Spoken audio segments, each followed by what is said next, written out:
1월 13일 화요일입니다. 오늘 우리에게 주시는 하나님의 말씀은 디모데전서 5장 17절로부터 25절까지 말씀입니다. 잘 다스리는 장로들은 배나 존경할 자로 알되 말씀과 가르침에 수고하는 이들에게는 더욱 그리할 것이니라. 성경에 일렀으되 곡식을 밟아 떠는 소의 입에 망을 씌우지 말라 하였고 또 일꾼이 그 삭슬 받는 것은 마땅하다 하였느니라.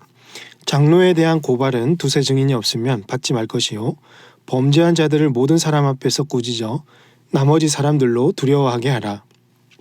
하나님과 그리스도 예수와 택하심을 받은 천사들 앞에서 내가 엄히 명하노니 너는 편견이 없이 이것들을 지켜 아무 일도 불공평하게 하지 말며 아무에게나 경솔히 안수하지 말고 다른 사람의 죄에 간섭하지 말며 내 자신을 지켜 정결하게 하라.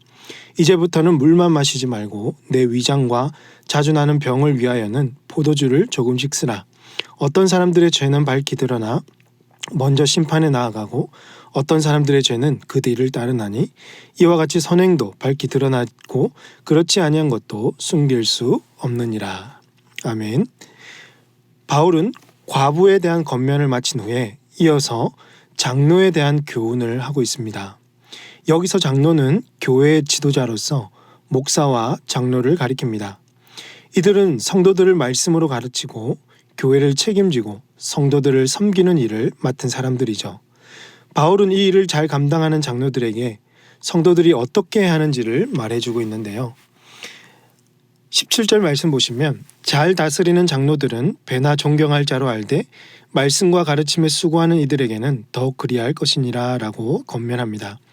여기서 말하는 존경은 단순한 태도나 말의 문제가 아니라 장로들의 권위를 세워준 후 또 그들을 존중하는 것, 더 나아가서 18절에 기록된 대로 그들의 그 경제적인 필요까지 채워주고 책임지는 것을 포함합니다.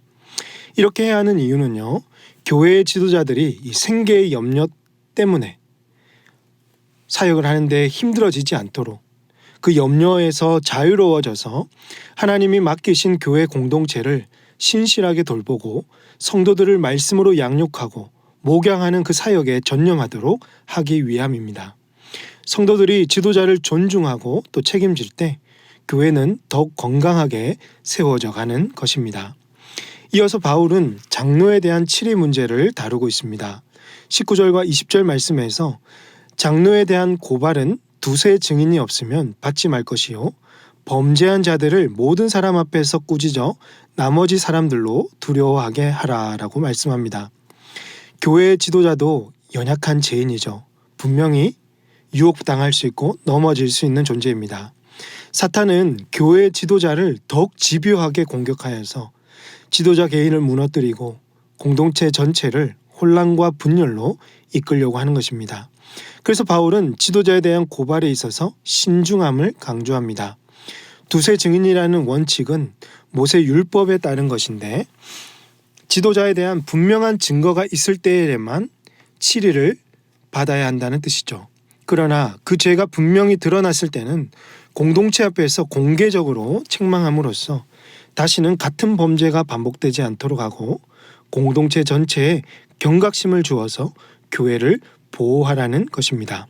사랑하는 성도 여러분, 교회 지도자의 직분은 공동체 안에서 매우 중요하며 그 영향력은 아주 큽니다.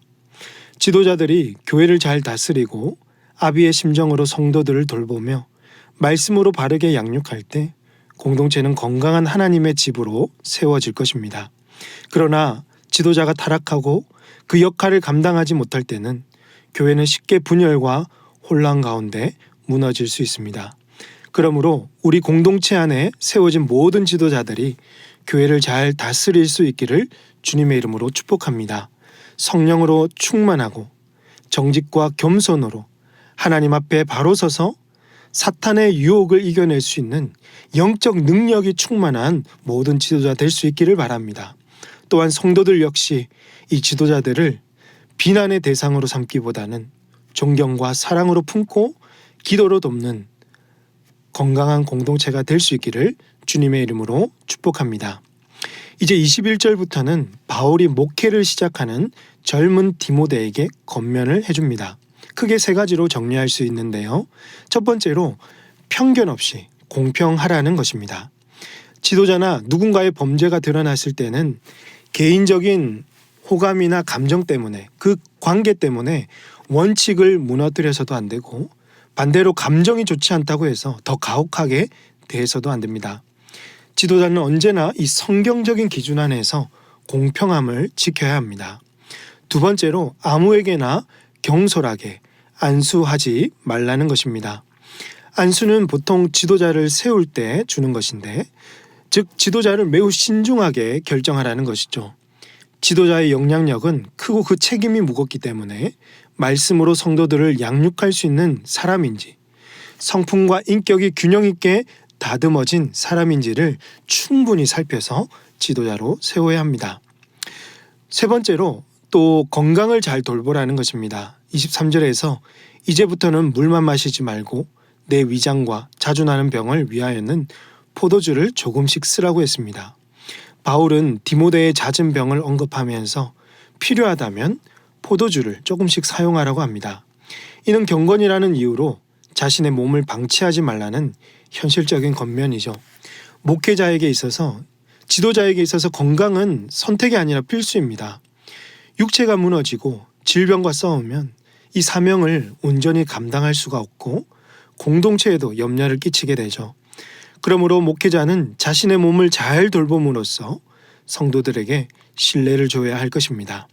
사랑하는 성도 여러분, 바울이 디모데에게 전한 이 권면은 오늘 모두 우리에게 주시는 말씀입니다. 지도자뿐 아니라 모든 성도에게도 상황에 흔들리지 않는 이 성경적인 기준과 분별력이 필요할 것입니다. 어떤 결정을 할 때에도 그 모든 결정하는 그 순간에 하나님의 뜻을 먼저 구하고 어느 한쪽으로 치우치지 않는 균형 잡힌 신앙과 인격을 세워나가시기 바랍니다. 우리의 육신은 연약합니다. 그리고 이 질병과 연약함으로 인해서 주어진 사명을 잘 감당하지 못하는 순간들이 있을 때에도 오늘 우리는 육신을 잘 돌볼 수 있고 관리해야 합니다. 건강이 우리에게는 필수입니다. 성령의 도우심을 구하며 날마다 육적으로 영적으로 강건해지는 저와 여러분이 되시기를 주님의 이름으로 축복합니다. 기도하겠습니다. 하나님 아버지, 우리에게 소망을 주시고 매일의 삶 가운데 은혜를 베풀어 주심에 감사합니다. 하나님으로 말미암아 항상 기뻐하며 감사가 넘치는 삶을 살아가게 하여 주시옵소서. 우리 공동체에 세워주신 모든 지도자들이 맡겨진 사명을 충성되이 감당하게 하시고 말씀으로 가르치며 성도들을 사랑으로 돌보게 하여 주옵소서. 혹여 사탄의 유혹과 어려움이 찾아올 때에도 하나님께서 주시는 지혜와 능력으로 잘 이겨내기를 원합니다. 모든 성도들의 가정을 지켜주시고 영육이 강건하여져서 날마다 성령의 도우심을 의지하며 주어진 삶을 가볍게 살아가는 복된 성도들 되게 하여 주시옵소서. 이 모든 말씀을 우리 구주 예수님의 이름으로 기도하옵나이다. 아멘. 오늘 말씀을 기억하시며 기도하시고 주간 기도 제목에 따라서 환우와 섬김 사역을 위해서 기도하겠습니다. 우리 교회 모든 환우들에게 치유와 회복이 있도록 삶의 어려운 여러 가지 문제로 고통받고 있는 우리 성도들을 위로해 주시고 이 순간을 믿음으로 잘 이겨낼 수 있도록 이웃들에게 참 사랑을 증거하고 감동 있는 섬김으로 복음의 통로가 되는 우리 교회가 될 수 있도록 시간 합심해서 기도하도록 하겠습니다. 기도하십니다.